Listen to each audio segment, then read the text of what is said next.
In 1961, between my junior and senior year at the University of Texas, I joined a group. It was the Experiment International Living, and young people from all over the United States could go live with families in foreign countries. And I chose to go to Poland for two reasons. One, I thought it'd be very interesting, and I was interested in Eastern European studies, and then also because it would get a rise out of my parents that I was going someplace semi-scary. So I did that and spent the summer living with a Polish family and getting together every day with the other 9 students who were there. And at the end of our summer, we were going to head home through Berlin, Paris, and then fly home. When we got on the train heading to Berlin, about 2 hours into our train trip, we looked out the window of the train, and on the road parallel to the tracks were, amazingly, Russian tanks. And for a very long time, we kept seeing tank after tank after tank. And we had heard rumors during the summer that there might be an international incident in Berlin, but nobody knew, or sometime this year, nobody knew it was going to be that particular summer. And we saw all these Russian tanks, I mean, literally thousands of them heading to Berlin. Of course, it was in the days before cell phones, so there was no way to alert anybody. And we got to Berlin, and of course, the arrangements had been made from Warsaw, so we were in East Berlin at a youth hostel. And that night, the 10 of us had dinner with a group of Russian tourists who were also there, and we had a very nice conversation with them. And we retired for the evening, and the next morning we came down very early, close to 7 o'clock, and no Russians. And we asked the person in charge of the hostel where they were, and she said they vanished in the middle of the night. And we thought, we must have misheard or misunderstood. Surely not. And so we had our breakfast, and then we messed around and decided to go sightseeing. And when we got to under the Linden Street, which I don't know if it's still there or not, and headed to the Brandenburg Gate, because our goal was to go to West Berlin to sightsee. And some of the people went on another excursion to Potsdam with our leader, but we had one leader. But 5 girls and I decided we wanted to go to West Berlin.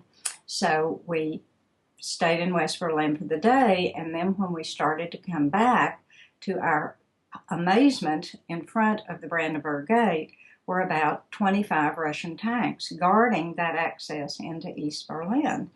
And there was this no man's land that was about, I guess an eighth of a mile between where the gate was and where people were standing. And of course, there were thousands of people there.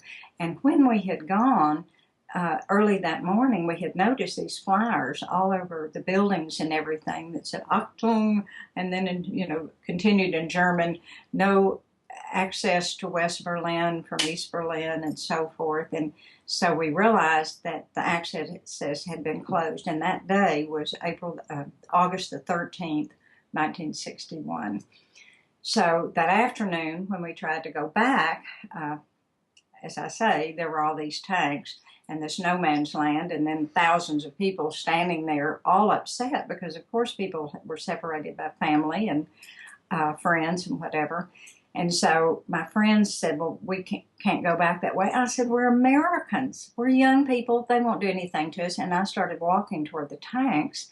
And when I got pretty close to the tanks, all the guns moved and pointed toward me.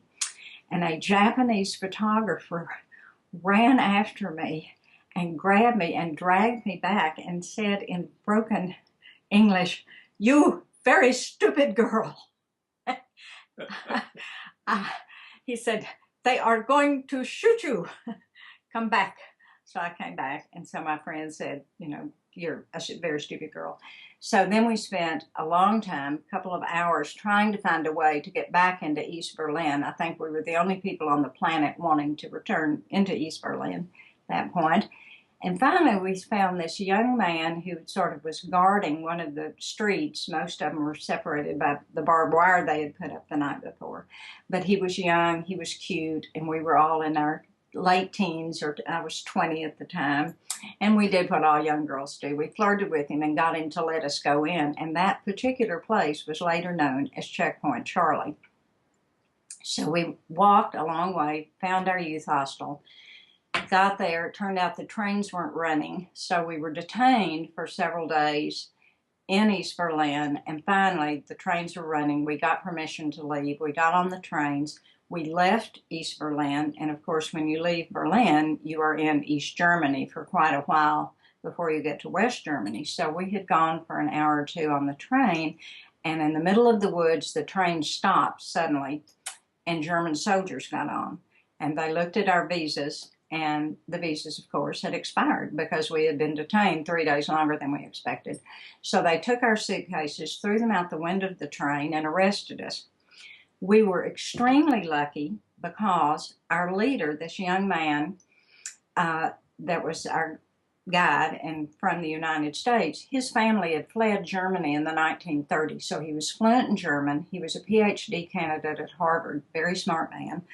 And so he talked to the soldiers, and then he turned to all 10 of us and said, "Give me all your money." And we bribed the German soldiers. And that's how we ended up getting out of Germany, on to Paris, penniless, of course, and the next day flew home. That's it.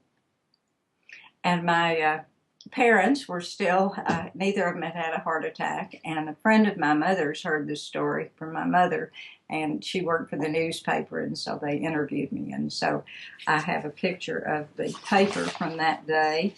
First, the top part of it, and then the bottom half where I was interviewed by the paper. Oh, higher, okay. Here's this part, and you can see the date is a week after all of this incident happened. So here I am today, alive and happy to tell the story.